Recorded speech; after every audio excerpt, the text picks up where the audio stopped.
কাফেরদেরকে কখন কোরআনে কারিমে বলা হয়েছে যে তোমরা পারলে এই ধরনের একটি আয়াত, এই ধরনের একটি সূরা অনুবাদ বানিয়ে নিয়ে আসো, কারণ তখন অনেক বেশি আরবি সাহিত্যের চর্চা চলছিল। তখন এই জন্য তাদেরকে বলা হয়েছিল যে পারলে তোমরা এই ধরনের একটি সূরা বানিয়ে নিয়ে আসো, কিন্তু তারা সেটা সক্ষম হয়নি। তো হাজিরিন, কোরআন মাজিদটা সর্বোচ্চ মুজিজা রাসূলুল্লাহ সাল্লাল্লাহু আলাইহি ওয়াসাল্লামের জন্য। রাসূলুল্লাহ সাল্লাল্লাহু আলাইহি ওয়াসাল্লাম আরেকটা মুজিজা কালেমার মধ্যে আমরা বলছি লা ইলাহা ইল্লাল্লাহ মুহাম্মাদুর রাসূলুল্লাহ। রাসূলুল্লাহ সাল্লাল্লাহু আলাইহি ওয়াসাল্লামের নামটা কালেমার সাথে জুড়ে গেছে এবং এটা কিয়ামত পর্যন্ত জারি থাকবে। তো হাজিরিন, আমরা রাসূলুল্লাহ সাল্লাল্লাহু আলাইহি ওয়াসাল্লামের জীবন আদর্শ করলে, রাসূলুল্লাহ সাল্লাল্লাহু আলাইহি ওয়াসাল্লামের জীবনী পড়লে দেখতে পাই যে অসংখ্য মুজিজা আল্লাহ তাআলা তার রাসূলের মাধ্যমে প্রকাশ করেছেন। হাজিরিন, খন্দকের যুদ্ধের সময় সাহাবায়ে কেরাম পরীক্ষা পালন করছিলেন। বড় ধরনের পাথর শিয়া চলে আসছে গর্ত খনন করার সময়, তখন তারা সক্ষম হচ্ছিলেন না ওই পাথরটাকে ভাঙতে বা ওখানে খনন করতে। নিজে ওই পরীক্ষার মধ্যে নামলেন এবং শাবল দিয়ে পূজা দিলেন এবং পূজার মাধ্যমে যখন ওই পাথরটা বিলীন হয়ে গেল এবং সেটা মাটির মতো হয়ে গেল, চূর্ণ হয়ে গেল, যেটা অনেক সাহাবীরা চেষ্টা করে পাচ্ছিলেন না, সেটা রাসূলুল্লাহ সাল্লাল্লাহু আলাইহি ওয়াসাল্লামের কুলারে থাকা অথবা শাবল দিয়ে ঢাকাকে মাধ্যমে ভেঙে গেছে। এরা রাসূলুল্লাহ সাল্লাল্লাহু আলাইহি ওয়াসাল্লামের মাধ্যমে আল্লাহ তাআলা তার অনেক তথ্য প্রকাশ করলেন। সকলে বলুন সুবহানাল্লাহ। হাজিরিন, জাবের রাদিয়াল্লাহু তাআলা আনহু রাসূলুল্লাহ সাল্লাল্লাহু আলাইহি ওয়াসাল্লামকে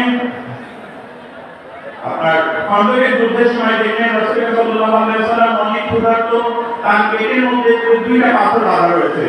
তো তিনি বাসায় যে তার আম্মিয়াকে বললেন যে আমরা রাসূলুল্লাহ সাল্লাল্লাহু আলাইহি ওয়াসাল্লামকে দাওয়াত দিব, আমাদের যে একটা বকরি আছে এবং জব আছে, এটার মাধ্যমে তাকে নামাজ করব।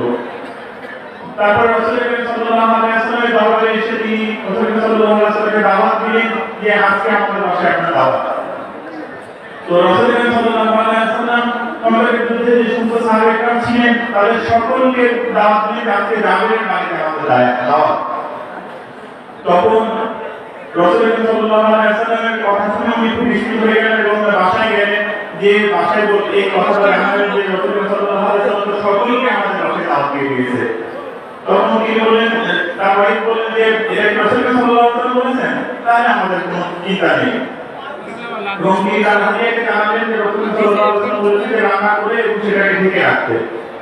তো সেভাবে চলল। রাসূলুল্লাহ সাল্লাল্লাহু আলাইহি ওয়াসাল্লাম সাহাবীর বাড়িতে গেলেন, যাওয়ার পরে সবাইকে খাবার দেওয়া হতে থাকলো, সকলে পরিচিত সহকারে খেলেন এবং পরবর্তীতে দেখা গেল যতটুকু খাবার রান্না করেছিলেন ততটুকু ওইভাবেই রয়ে গেছে।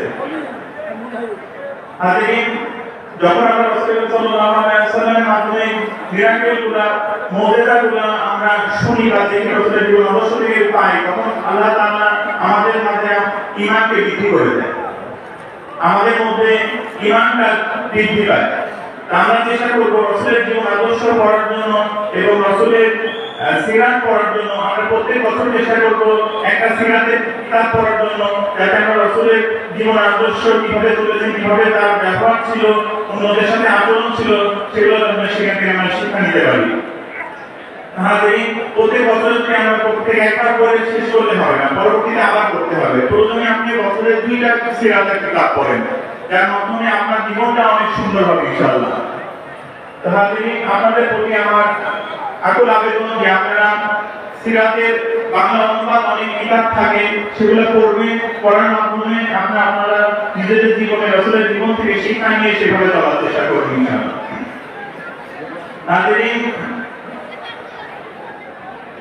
আল্লাহ তাআলা রাসূল ফাতিমা রাদিয়াল্লাহু তাআলা আনহার বাসায় গেলেন।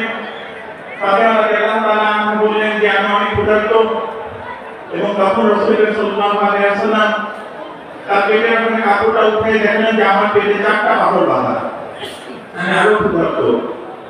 তো তিনি ওই অবস্থায় পাশে গেলেন, দেখলেন যে একজন ইহুদি কুয়া থেকে পানি তুলছে। তো পানি তোলার ওই অবস্থা দেখে ওনার কাছে যে বললেন যে আপনার কাছে কি কোনো কাজ আছে, আপনি কি বিনিময়ে কাজ দিতে পারেন, যেটা আমি করে দিব। তো সেই ইহুদি তখন বললো যে আপনি পানি তুলে দিতে পারেন, এক বালতি পানি তুলে দেওয়ার বিনিময়ে আমি আপনাকে 3টা করে খেজুর দিব। তো রাসূলুল্লাহ সাল্লাল্লাহু আলাইহি ওয়াসাল্লাম ওখানে পানি তুলে দিলেন, এক বালতি পানি তুললেন, তোলার পরে ওখানে 3টা খেজুর পেলেন, 3টা খেজুর দিয়ে পরিচিত সরকারে খেলেন এবং একটু পানি পান করলেন। তারপরে আরো 7 বালতি পানি তুলে দিলেন। এই 7 বালতি পানি তুলে দেওয়ার পরে তখন ওই বালতিটা ছিঁড়ে কুয়ার মধ্যে পড়ে যায়। তো বালতিটা যখন কুয়ার মধ্যে ছিঁড়ে পড়ে যায় তখন সেই ইহুদি অনেক রাগান্বিত হয় এবং রাসূলুল্লাহ সাল্লাল্লাহু আলাইহি ওয়াসাল্লামের চেহারা মোবারকে একটা থাপ্পড় দিয়ে দেয়। রাসূলুল্লাহ সাল্লাল্লাহু আলাইহি ওয়াসাল্লাম ধৈর্য ধারণ করেন এবং কিছু বলেন না। তিনি কুয়ার দিকে হাতটা ইশারা করেন এবং কুয়া থেকে বালতিটা আস্তে আস্তে উপরে থেকে চলে আসে। এটা দেখে তখন ইহুদি হতবাক হয়ে যায়। তারপরে রাসূলুল্লাহ সাল্লাল্লাহু আলাইহি ওয়াসাল্লামকে তার প্রাপ্য খেজুরগুলো দিয়ে দেন। রাসূলুল্লাহ সাল্লাল্লাহু আলাইহি ওয়াসাল্লাম সেগুলো নিয়ে ফাতিমা রাদিয়াল্লাহু তাআলা বাসাতে চলে যান এবং যে ওগুলো ওখানে দিয়ে দেন।